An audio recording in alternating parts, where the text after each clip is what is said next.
Hello, everyone. My name is Jesse Guzman. I am a consultant with Concentrus, and in today's video, I want to show you how to use the custom search portlet on your dashboard.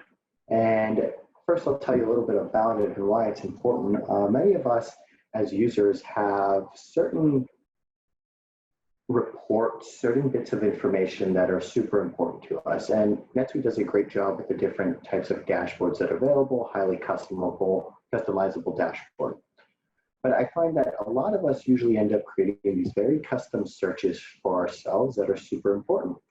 And one of the things I like to do is throw it here as front and center on my dashboard. If it's that important, I like to see it every time I log in. So let me show you how to do that. We won't go into the details of how to create a safe search in this particular video. But what I do want to show you is that when you do create your safe search, and in this case, this is a my high priority cases, I'm just going to demo environment here. You need to ensure that the available as dashboard view checkbox is marked. This is very important to be able to put it onto your dashboard. And we don't have available for reminders checked on this one. And as you can probably guess, by having it checked, it would allow it to be put here in the reminders portlet. We won't do that in this video. We'll talk about reminders in another video, but just wanted to show you how this works at the safe search level. Okay. So we'll go ahead and make sure that that's nice and saved. Okay. When you're on your home page, it's fairly simple. On the upper right-hand side, you'll have 3 drop-down menus, and let's start with Personalize. And the portlet that we want to grab is the Custom Search portlet. Now notice there's a 5 on the upper right-hand corner. You have a max of 6 that you can put on your dashboard, and we have 5 as we've already used one below. What I will do is click on it, hold it, and drag it down till you see the outline of where you want to drop it. I am going to drop it here at the very top. Go ahead and X out of this so that we can do the setup. Now there's 2 ways to set it up.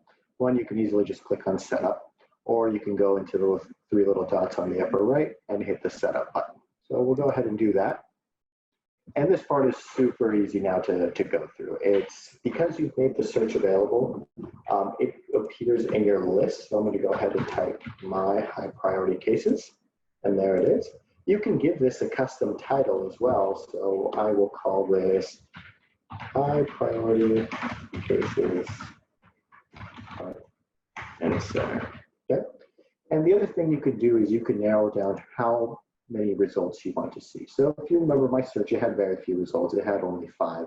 One of the recommendations I will here is try to keep it a little bit smaller. You'll be able to navigate once you're on the page, once you have it on your portlet to different pages, but you also don't want to fill this into a very huge size and take up a lot of real estate on your dashboard. So I'll keep it at 10. And then I like to have the drill down to open in a new page. Allowing inline editing is a nice little feature that allows you to make changes on there if you have any fields that allow for inline editing. And then you can use different themes as you would in your set preferences, but we're just going to leave the default for now. Go ahead and click Save, and that will load up right there front and center for you.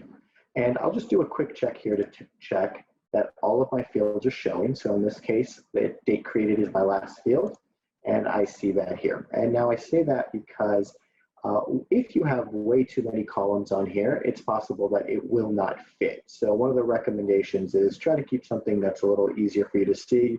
You're able to scroll left to right, but it's a little less convenient to have to do that. But as you can see here, now I've got this information front and center for me to take action on.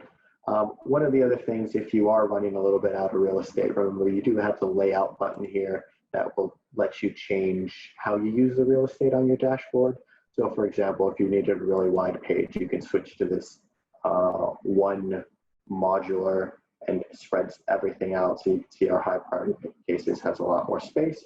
But I find that my favorite is actually the default with the smaller left-hand column, the larger right. Again, this is a personal preference, and also depending on the size of your screen, you may want to use it differently. That wraps it up, and we will touch base on another video with additional options for your dashboard. Thank you.